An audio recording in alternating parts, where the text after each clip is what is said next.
In our last video, we were looking at how we can use group theory to predict the number of stretches in an IR spectrum for a specific ligand or piece of a compound.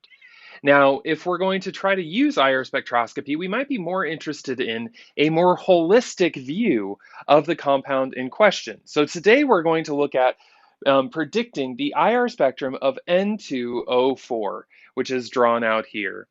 And so, if we're looking at this molecule and thinking of our kind of traditional characterization methods, we might realize that IR is actually a really good tool to use here because we don't have any hydrogens, so proton NMR is out of the question.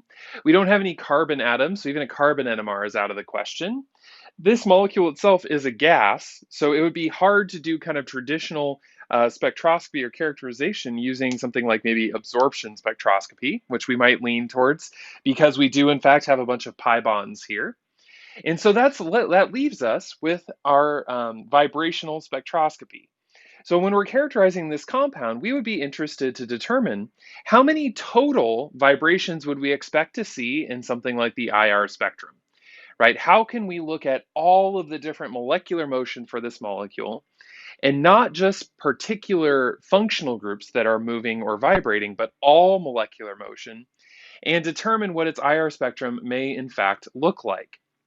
So in order to calculate this, we need to know the total number of vibrational modes that we have access to. So for a nonlinear molecule, the number of vibrational modes that we have access to is 3n minus 6, where n is our number of atoms. Now the reason for this is that we're breaking this problem down by looking at each atom and how each atom can independently move along each of our three axes, x, y, and z.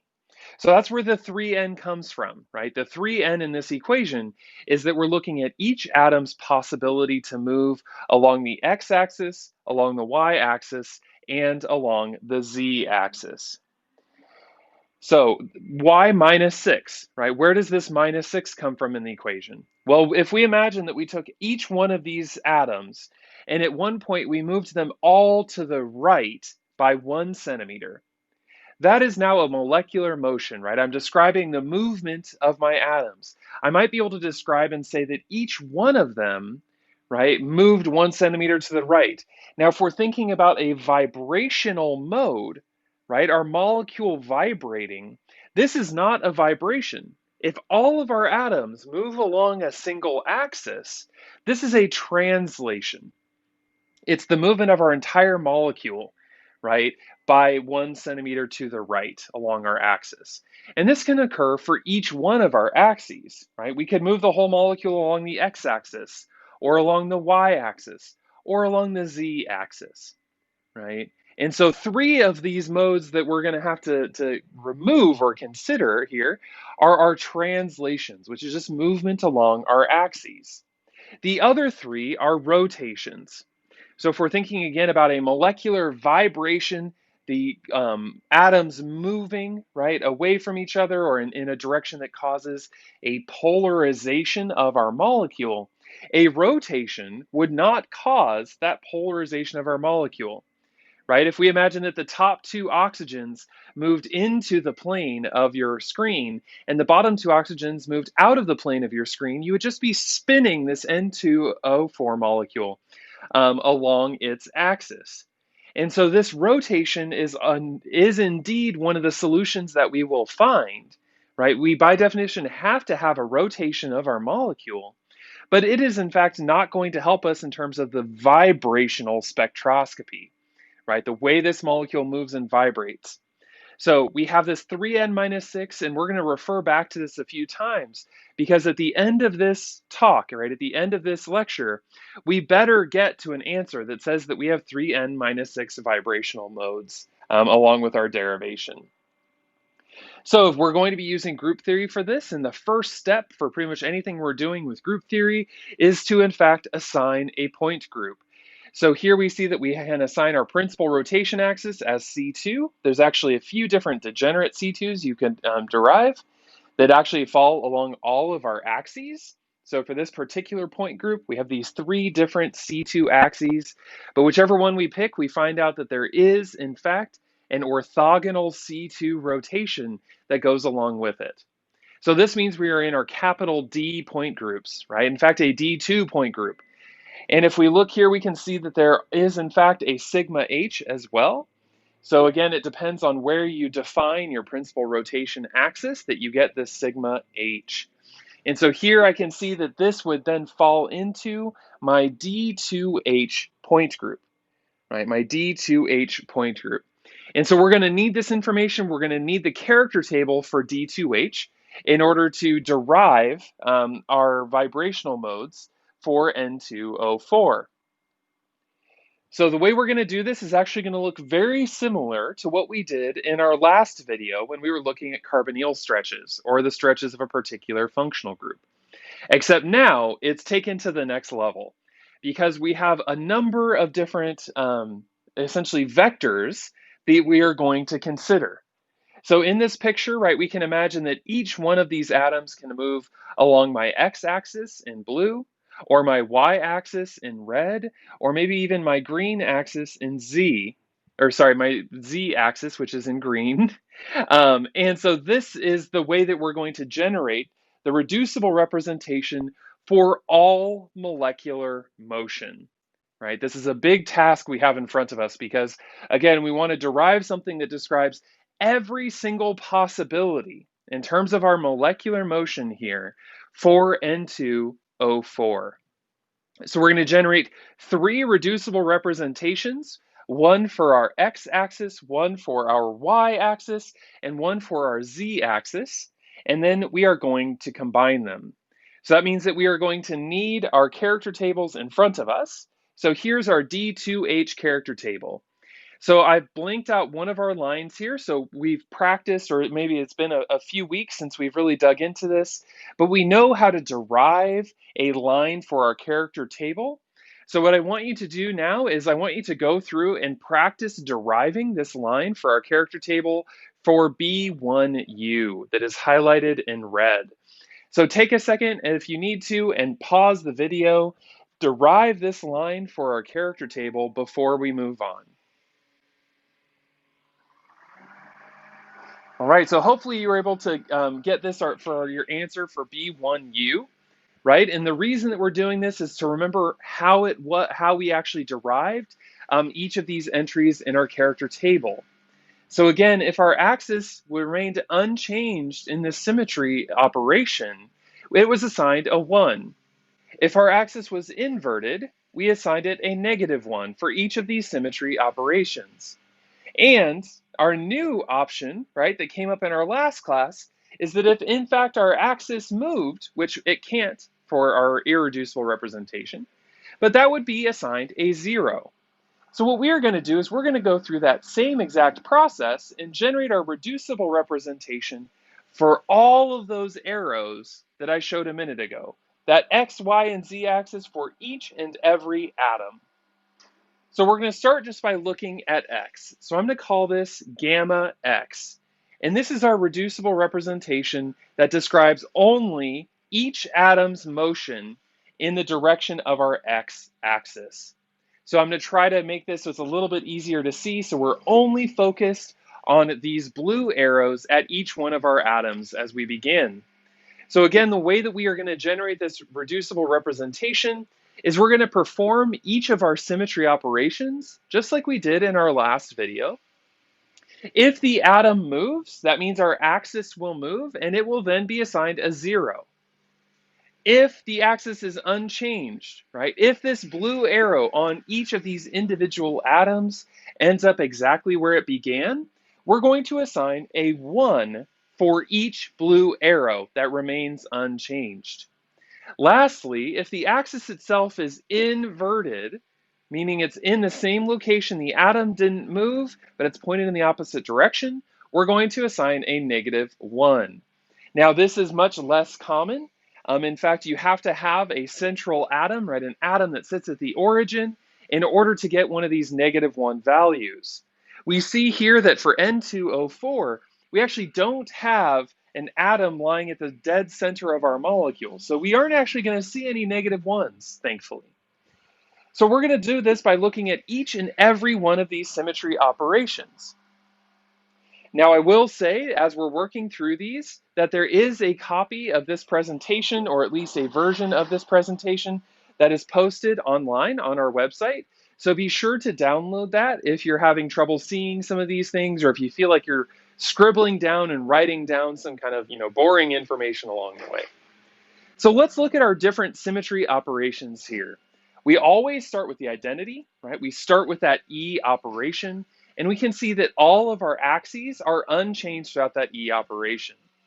Now, this is what we always end up seeing when we look at the identity, so it's kind of no surprise here. So I have 6 atoms. I have 6 x-axes that I've drawn out. That means that the value that goes in my reducible representation is 6, right? It is a 6.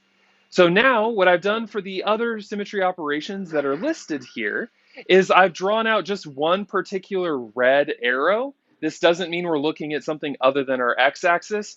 I just drew it out so you can see where that atom ends up, right? So we have our C2 along our z-axis, right? This is what we defined as our principal rotation.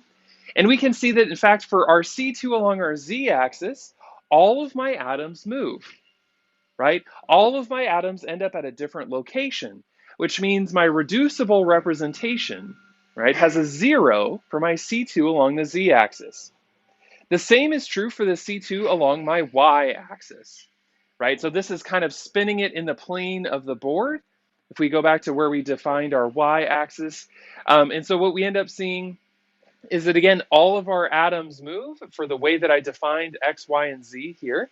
And so again, my C2 for my y-axis is 0. C2 for my x-axis, right? This is the axis that contains the 2 nitrogens, right? When I do my C2 for my x-axis, I can see that the oxygens all switch locations, right? The top oxygens rotate and they end up on the bottom. The bottom oxygens rotate and end up on the top. However, my nitrogens have stayed in place. So that means that each of those nitrogens would be counted for my reducible representation. So therefore, I would assign a 2 for my C2x symmetry operation. For inversion, every one of these atoms moves through the center, through the origin. So every atom ends up moving from its initial location, which means that for the inversion operation, we get a 0, right? We get a 0. So we've looked at this before. We've done lots of practice with our symmetry operations. Hopefully these operations are becoming second nature to you as you're describing different aspects of symmetry. So what I'm going to challenge you to do is to finish our table here, or finish our reducible representation for our 3 different mirror planes. So what value would you get for sigma xy, for sigma xz, and for sigma yz? If any of these characters don't make sense, I'm going to ask that you pause the video and go back and look at the last slide, right? Look at that information to make sure that you understand where these derivations come from. All right, so pause, work on our mirror planes. All right, so hopefully when you look through those mirror planes, right, for our x, y, and z axes, as they are defined here, you would find that for sigma xy, this is what we would call our sigma h, according to our principal rotation axis. It actually ends up with all 6 of our vectors being unchanged, right? They are in the plane of our, or this mirror plane contains all of our atoms, right? So none of them end up moving. For sigma xz, we actually have the vectors again centered on the nitrogens that do not move. So we end up with 2 for our sigma xz, and for sigma yz, every atom moves, so we end up with a 0. So this representation, this reducible representation, describes all the different types of motion along our x-axis, right? So what we would need to do is we need to continue this to build gamma y and gamma z. So we do the same process, right, for what's drawn here as my red y-axis labels, right, these vectors that I've drawn in red, and my green axis labels that my z-axis labels that I have in fact drawn in green. And so what we would need to do is continue this process, right? So we're going to need to derive y and z. So just like I've asked you to do a few times, what I want you to do now is pause the video and derive gamma y and gamma z before we move on.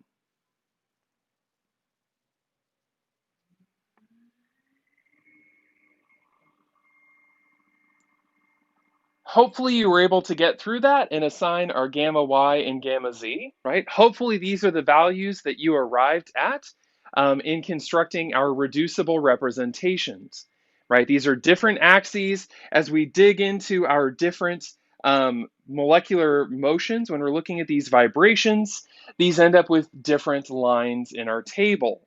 So what do we do now that we have these three different reducible representations? Well, what we need to do is we need to break them down into their component irreducible representations. We're going to do this in a very similar method to what we've already done, right? The first thing we need to do is combine gamma x, gamma y, and gamma z, right? By combining these, right, this bottom reducible representation, gamma x, y, z, represents all molecular motion for N2O4. Right? This single reducible representation shows all molecular motion along the X, Y, and Z axis for our given compound. Right? So this is a really big reducible representation here that we have to work with. So once we have this, right, we need to determine what is contained within our reducible representation. So we introduced this in our last class, right? This is a general method that we have to determine if a irreducible representation is contained within our reducible representation gamma. So we need the order of our point group. In this case, that order is 8. And we multiply that by the sum of all of the operations in our class, multiplied by the character of our irreducible, multiplied by the character of our reducible. So if we're looking at AG to see if AG is contained, we would take 1 times 18, and then we would add it to 1 times 0, add that to 1 times 0, and so on and so forth, and see what our final answer ends up being. So when we sum this together, right, when we figure out what all these values end up looking like, we end up with a value of 24, right? 24 is the number that we have here. And we need to multiply this by 1 over the order, right, which is 1 over 8, which leaves us with a nice even integer of 3. Therefore, we would say that gamma xyz contains 3 AG irreducible representations, right? And this is just something we're going to have to do for a large character table. It can be a lot of work to go through and check all these, but we need to figure out exactly what irreducible representations are contained within this reducible representation. So let's continue down the line. So we have B1G. So take a second and determine, is B1G contained within our gamma XYZ? How many B1Gs are contained if there's more than one? We'll see what we do with that here in a minute, right? So pause the video and determine the answer for B1G. Following that same process, right, for our B1G derivation, we see that for B1G, we also end up with this sum total of 24. So we divide this by the order, which was 8, and we see that there are in fact 3 B1Gs that are contained within our reducible representation, right? So we have 3 B1Gs to go along with our 3 AGs. So we're starting to build up this larger list now. So we're starting to fill out this large table, right? So we can continue this down. We can look at B2G, so on and so forth until we've gone through all of our irreducible representations. We can collect this information, right? As we go line by line, we can figure out exactly what is contained within our reducible representation. And we find this massive list, right?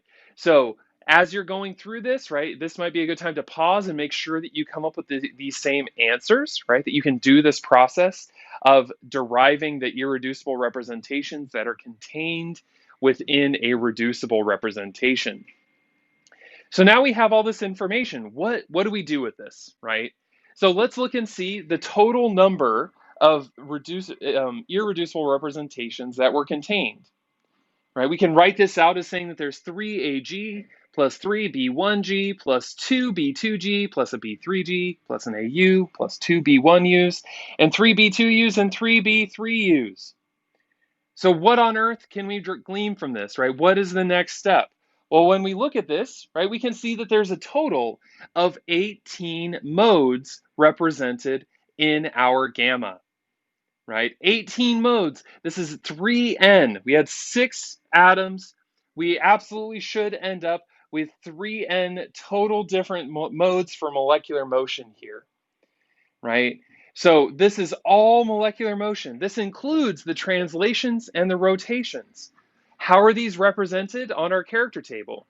Well, if we look in that linear functions column, we see that there are in fact irreducible representations that describe rotations along our X, Y, and Z axes.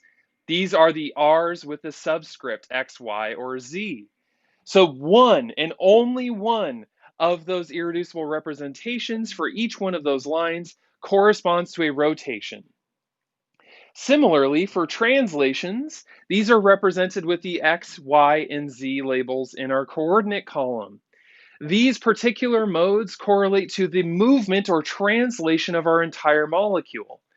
So if we're remembering, if we're looking at specifically the IR modes or the vibrational modes that we're looking for, we have to remove the translations and rotations, right? Therefore, I'm going to take this big gamma that I derived up top, and I need to remove these 6 irreducible representations, because these 6 irreducible representations are just the translations and rotations of our molecule. So that leaves us with a list of just our vibrational modes. So here we have 3AG and 2B1G and 1B2G, right? We can see that the B3G is now gone, right? And B3G is gone because the only B3G that we had corresponded to the rotation about our x-axis, right? So this is not a vibrational mode. We need to subtract the translations and rotations from our list of these reducible representations, or this irreducible representation list. This leaves us with 12 vibrational modes. And again, as I alluded to earlier, we should have ended up with 12. So it's a good thing that we did, right? Because this matches that 3n minus 6 formula that we have to work with. So we have 12 vibrational modes here. So now we have our list of just the vibrational modes, right? We have removed our rotations and our translations from this list that says vibrational modes. So which of these are IR active, right? Which of these would have a corresponding signal in the infrared spectra? Well, if they have some value in the X, Y, or Z coordinate column, we would consider those to be IR active signals. So this is a B1U, 2 of our B2Us, and 2 B3Us are IR active signals, right? So we would expect to see 5 signals in our IR for N2O4. Now, outside of IR, there's another spectroscopy that deals with molecular vibrations, right? Molecular motions. It has to do with the polarizability of our molecule. And we actually aren't going to talk too deeply about Raman spectroscopy, but this is actually how you determine the number of Raman signals for a given compound. So instead of just looking in our coordinate column, we can actually look in our quadratic column to get some additional insights. So vibrational modes that exist in the quadratic column are Raman active signals. So if there is a value in that quadratic column, those correlate to Raman active modes. So in this case, we would expect to see 6 different Raman signals if we were going to go ahead and carry out Raman spectroscopy on N2O4. And these are, again, pulled from that vibrational mode set that we had. So now we have to ask ourselves, right? Can IR and Raman spectroscopy account for all of our vibrational modes? So if we go through and do a little bit of sleuthing and dig into our list, we see that there is actually one irreducible representation that doesn't have anything in the coordinate column or the quadratic column, right? And so this particular molecular vibration, AU, is what we would call an IR silent mode, right? It's a Raman silent mode because this signal, while existing, this describes some aspect of molecular motion.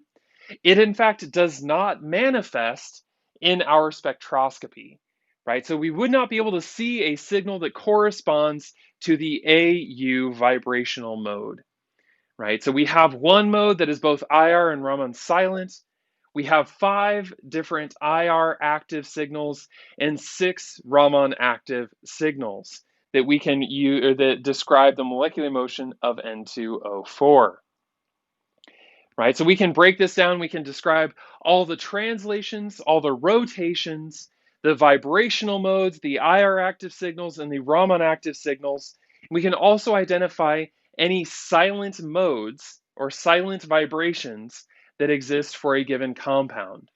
So again, this was a little bit more of an involved process than looking at an individual ligand, but this is a good way to study a reasonably complex system, right? This is a way that we can study and look at the IR spectrum of a molecule that maybe doesn't have other good spectroscopic handles that we can study and dig into, right? So we're going to continue to build upon this in class. We're going to think about how we can grow our understanding of these vibrational modes and apply group theory to a problem that we struggle with in the lab, which is, again, proving how do we know the molecular structure of a compound, right? How can we make observations on the macro scale that tell us about the structure of our compound at the micro scale?